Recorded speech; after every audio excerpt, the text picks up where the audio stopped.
Bienvenidos a este segundo video sobre San Agustín. Hoy nos toca tratar el tema del tiempo y de la historia. Empecemos. Dios es el creador ex nihilo. Es el único ser preexistente a la creación, lo que implica que no puede situarse temporalmente. El mundo surge de la eternidad de Dios, por lo que San Agustín busca hacer comprensible el paso de la eternidad al mundo temporal. Como está escrito en la Biblia, Dios crea el mundo a través del Verbo Divino. Sin embargo, ¿cómo pudo Dios haber pronunciado palabra alguna cuando el tiempo se produjo con la creación? Es decir, ¿cómo pudo haber dicho la palabra antes de que ésta pudiera decirse? En el capítulo 1, en el versículo 1 del Evangelio de San Juan, nos dice: en el principio era el Verbo, y el Verbo era con Dios, y el Verbo era Dios. De este modo, San Agustín entiende que Dios, mediante la palabra, crea el mundo temporal. Pero esta palabra, este Verbo divino, no tiene un estatus cronológico, porque Dios es el Verbo y el Verbo es el principio. Por ello, el Verbo divino es una palabra no dicha, porque está contenida en el propio Dios. Por lo tanto, el Verbo es el elemento mediador entre la eternidad y el tiempo. El Verbo es con Dios, pero también es Dios mismo. Podríamos decir que es una segunda persona de Dios. Entonces, a diferencia de otras cosmogonías como la griega o la romana, el cristianismo no postula el origen del cosmos desde un caos primigenio y existente, ni a Dios como un ordenador del mundo. Para San Agustín, Dios es el creador no creado, pertenece a la eternidad porque es un ser eterno, es el único preexistente a la creación, lo que implica que no puede situarse temporalmente, ya que Él mismo ha creado el tiempo, y con este ha creado el mundo, los seres humanos y las demás criaturas. Todos los seres de la creación están sometidos al tiempo, aunque éste no afecte la intemporalidad de Dios. Según Karl Löwit, el planteamiento de que el mundo carece de una existencia propia evidencia el menosprecio cristiano del mundo. A diferencia de posiciones precedentes, para el cristianismo, el mundo es temporal y finito, puesto que no ha existido desde siempre. Solo Dios es eterno, por lo que no se define como algo, sino como la misma existencia. En el capítulo 3, en los versículos 13 y 14 del libro del Éxodo, en el Antiguo Testamento, Moisés le pregunta a Dios cuál es su nombre. En el versículo 14, Dios le responde: Yo soy el que soy, y dijo: Así dirás a los hijos de Israel: Yo soy, me envió a vosotros. Esta definición expresa una esencia que no admite transformación y por lo tanto no puede situarse en ningún ámbito temporal. Según San Agustín, Dios se instala dentro de una estabilidad permanente y eterna, aspecto que evidencia la influencia que tuvo el neoplatonismo en su obra. Al contrario, las cosas del mundo, los seres humanos y las criaturas se ven sometidas al tiempo y a la corrupción de sus cuerpos. En el capítulo 14 del libro 11 de las Confesiones se puede leer un pequeño fragmento donde San Agustín ensaya una definición sobre el tiempo. De este modo se pregunta: ¿qué es, pues, el tiempo? Si nadie me lo pregunta, lo sé. Pero si quiero explicárselo al que me lo pregunta, no lo sé. Lo que sí digo sin vacilación es que sé que si nada pasase, no habría tiempo pasado, y si nada sucediese, no habría tiempo futuro, y si nada existiese, no habría tiempo presente. Pero aquellos dos tiempos, pretérito y futuro, ¿cómo pueden ser si el pretérito ya no es él y el futuro todavía no es? Con esto, San Agustín nos plantea que la experiencia humana del tiempo es absoluta.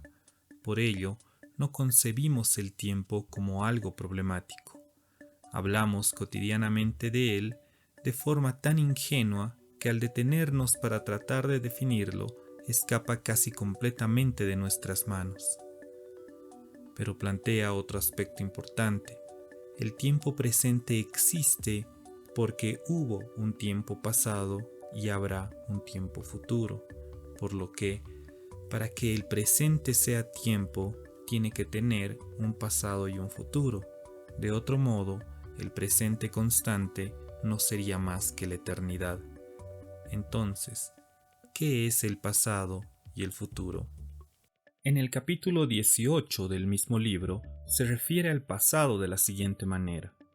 Cierto que, cuando se refieren a cosas pasadas verdaderas, no son las cosas mismas que han pasado las que se sacan de la memoria, sino las palabras engendradas por sus imágenes que pasando por los sentidos imprimieron en el alma como su huella. De tal manera, el pasado no subsiste en el presente porque ha dejado de ser. El pasado se compone de palabras que son traídas por la memoria, las cuales se refieren a imágenes y sentimientos. El recuerdo es una imagen contenida en la memoria que se describe en el presente. Continúo con la lectura. Ahora, si es semejante la causa de predecir los futuros, de modo que se presientan las imágenes ya existentes de las cosas que aún no son, confieso, Dios mío, que no lo sé.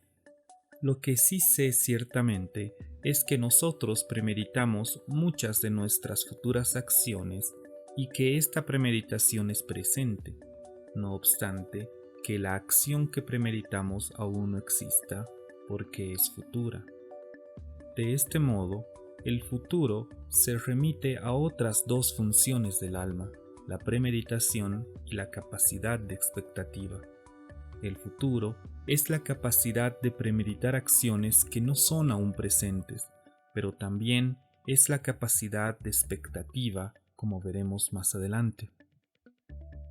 Por lo tanto, ya en el capítulo 20 del libro 11 de las Confesiones, San Agustín nos plantea tres diferentes niveles del tiempo.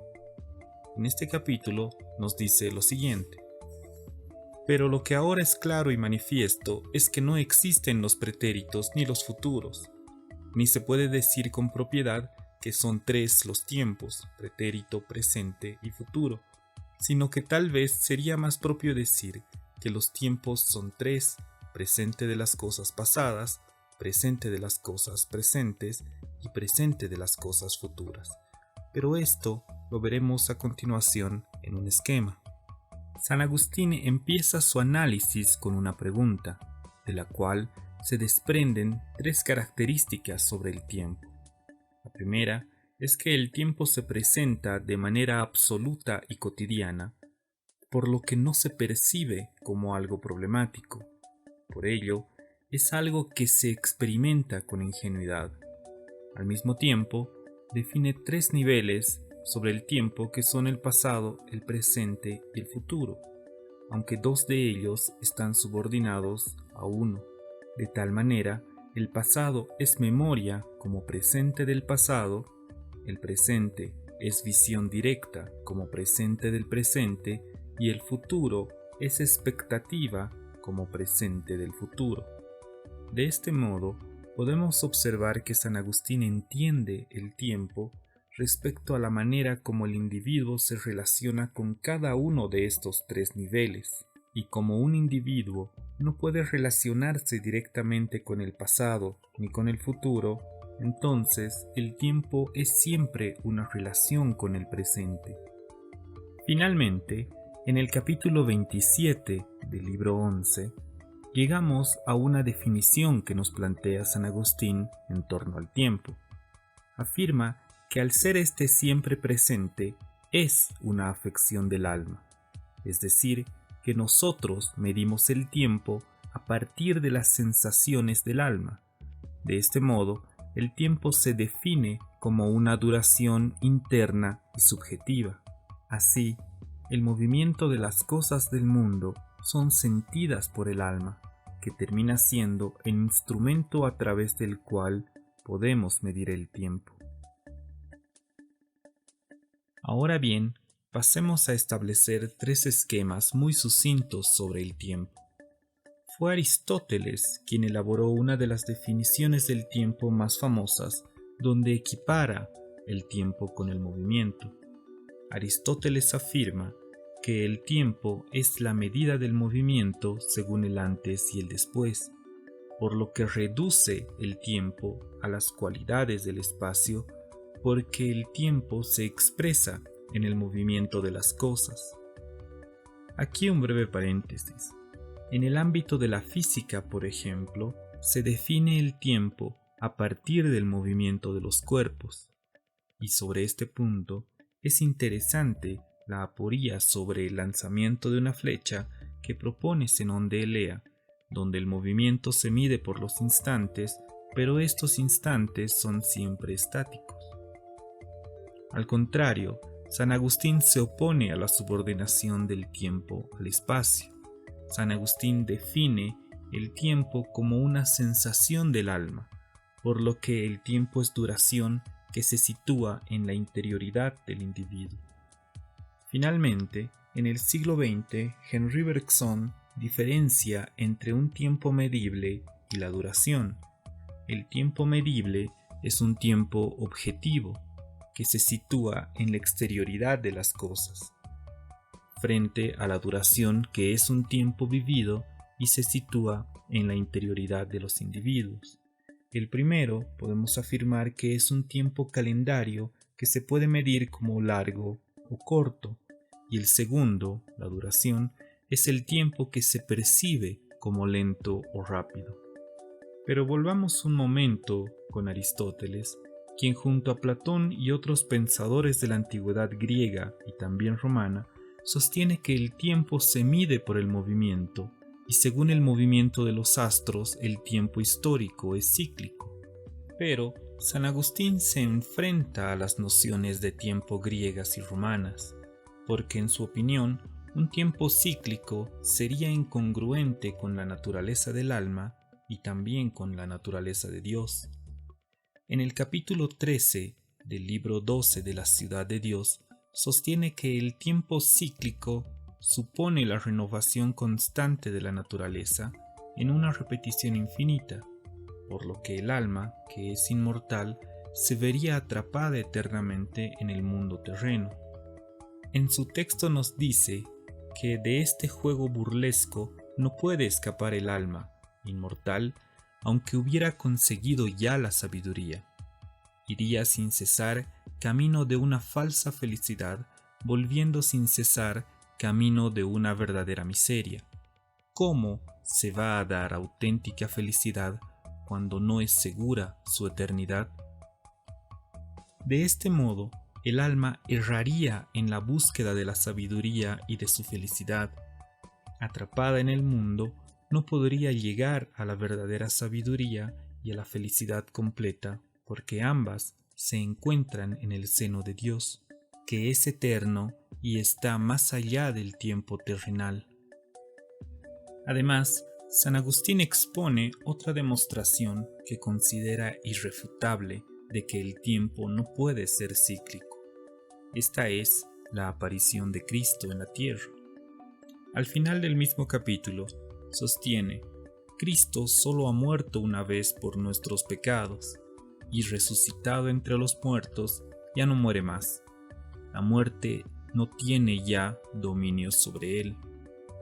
De tal manera, hay un acontecimiento único que divide el tiempo: la llegada del Mesías. Cristo no volverá a morir, ni nosotros tampoco, una vez que accedamos a la eternidad o seamos condenados. Según Karl Löwit, el argumento final contra la concepción clásica del tiempo que propone San Agustín es de carácter moral. La doctrina pagana, desde el punto de vista del santo, es una desesperanza, porque la esperanza y la fe se refieren esencialmente al futuro, y éste no puede existir si los tiempos pasados y los tiempos venideros son fases iguales de un ciclo sin comienzo ni fin. Bien, vamos a analizar la ciudad de Dios. El 410 después de Cristo se produjo un hecho histórico que decidió el destino de la historia occidental. El ejército visigodo al mando de Alarico saqueó la ciudad de Roma. Tras una serie de batallas perdidas contra los bárbaros, los romanos perdieron su centro en Occidente a manos de quienes otrora fueran sus esclavos. El 380, 30 años antes del saqueo, el emperador Teodosio instituyó al cristianismo como la religión oficial del imperio.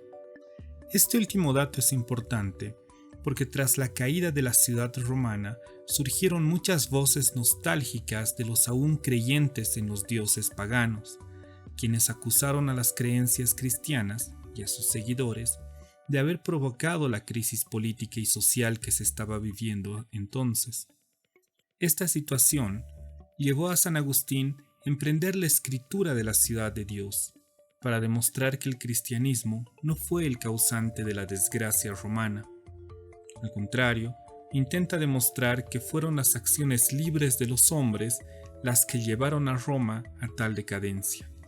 En esta obra, San Agustín desarrolla una reflexión de la historia desde la perspectiva cristiana que se extiende desde la creación hasta el juicio final. Es la obra más voluminosa de su producción, que le tomó aproximadamente 20 años poder escribirla. En esta obra, San Agustín retoma las características de Dios, pero ahora desde su voluntad creadora. Esto quiere decir que al ser eterno, las decisiones de Dios son producto de una voluntad inmutable y permanente, por lo que la creación del tiempo, del mundo, de los seres humanos, no se constituye en una novedad, porque es una consecuencia de su sabiduría infinita. Todos los seres, antes de la creación, estaban contenidos en Dios, como modelo y como paradigma. En el capítulo 21 del libro 12 de la Ciudad de Dios, San Agustín nos plantea que la humanidad se crea a partir de un solo hombre, a diferencia de los animales que son creados de maneras diferenciadas. Según San Agustín, la unidad de la humanidad garantiza la historia universal, puesto que todos marchamos por el mismo camino. Tras la creación del primer hombre, le es concedido el libre albedrío, motivo por el cual actúa contra la voluntad de Dios y comete el pecado original, que también es originario. En el capítulo 1 del libro 13 de la Ciudad de Dios, San Agustín nos dice: Dios no había creado a los hombres como a los ángeles, inmortales aunque pecaran, sino que los creó en tal condición que si cumplían con el deber de la obediencia, se verían coronados con la inmortalidad angélica y la eternidad feliz.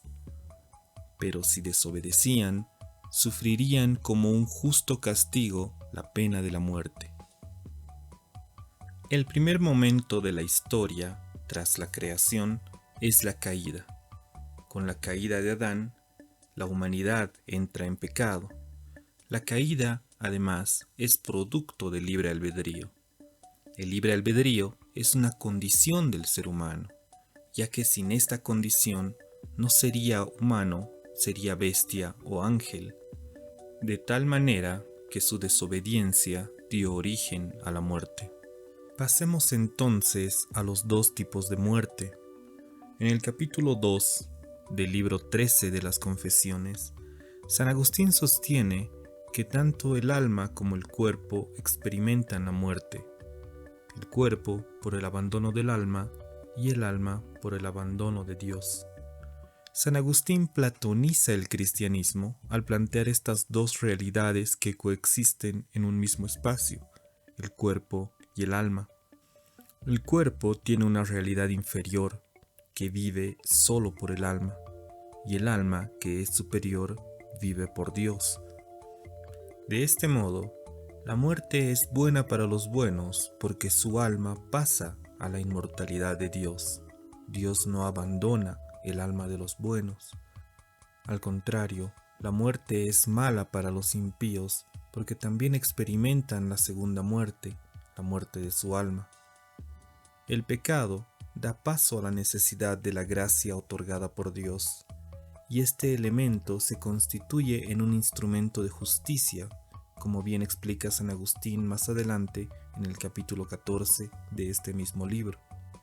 Según Ferrater Mora, la filosofía de la historia de San Agustín es una teología de la historia, y una teología es siempre una teodicea, una justicia de Dios y una justificación de esa justicia. De este modo, el esquema de la historia de San Agustín se presenta de la siguiente manera. Tras la creación del ser humano, Dios le otorga el libre albedrío, y a causa de éste se produce la caída. La caída produce no solo la expulsión del paraíso de Adán y Eva, sino también la primera guerra fratricida entre los hermanos Caín y Abel, donde Caín triunfa ante Abel y funda el estado de la ciudad terrena. San Agustín sostiene que los herederos de la ciudad terrena son todos los pueblos bárbaros, incluidos los griegos y los romanos. Estos pertenecerían a una historia inferior encaminada en el vicio y la soberbia. Desde la caída siguen tiempos oscuros hasta la llegada de Cristo, quien, con su muerte, restaura la ciudad de Dios. Y desde entonces, ambas ciudades, la ciudad de Dios y la ciudad terrena, conviven de manera invisible en el mundo hasta el juicio final. En consecuencia, el juicio final definirá la salvación por la gracia de unos y la condenación eterna de los otros. De este modo, San Agustín nos propone una historia lineal ascendente que va desde la creación hasta la salvación por la gracia. Ferrater Mora sostiene que la historia expresada por San Agustín se desarrolla según el grado de revelación del Dios escondido, donde todo lo que no pertenece a esto es parte de una historia inferior. Más adelante, en el capítulo 28 del libro 14, San Agustín sostiene: dos amores han dado origen a dos ciudades. El amor de sí mismo hasta el desprecio de Dios, la ciudad terrena, y el amor de Dios hasta el desprecio de sí mismo, la ciudad celestial. De tal manera, estos dos tipos de amor que dan origen a las dos ciudades se caracterizan, el primero por el amor a uno mismo, dominado por la ambición terrenal, y el segundo por la absoluta subordinación a Dios. Así, el amor en San Agustín se constituye en el motor de la acción humana. Pasemos finalmente a un cuadro comparativo entre la ciudad terrena y la ciudad de Dios, entre las cuales media un abismo invisible. La ciudad terrena es simbolizada por San Agustín con Babilonia, aunque se refiere a estados muy concretos como Grecia y Roma. La preferencia de la ciudad terrena es el amor a uno mismo. Como habíamos visto, el amor es el elemento central de la acción humana, y este amor da forma al estado político. El estado político se caracteriza porque venera ídolos y dioses falsos y tiene por ambición las riquezas y el poder. De este modo, los ciudadanos viven según las leyes y la religión local. Por otro lado, la ciudad de Dios es simbolizada con la Jerusalén celestial. Con esta se refiere al estado ideal que no tiene asidero en nuestra realidad. La preferencia de la Jerusalén celestial es el amor a Dios que da forma a una comunidad espiritual y política, que convoca a personas de todas las razas, las lenguas, las leyes y las costumbres. De este modo, el cristiano concilia dos realidades: por un lado al estado político al que obedece sus leyes, y por el otro su pertenencia espiritual que nunca niega.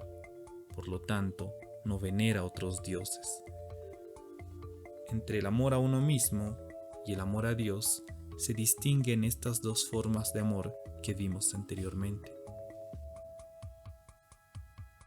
La historia universal adquiere unidad porque está dirigida por un solo Dios y se dirige hacia un solo fin, que adquiere la forma de un conflicto entre la ciudad de Dios y la ciudad terrena.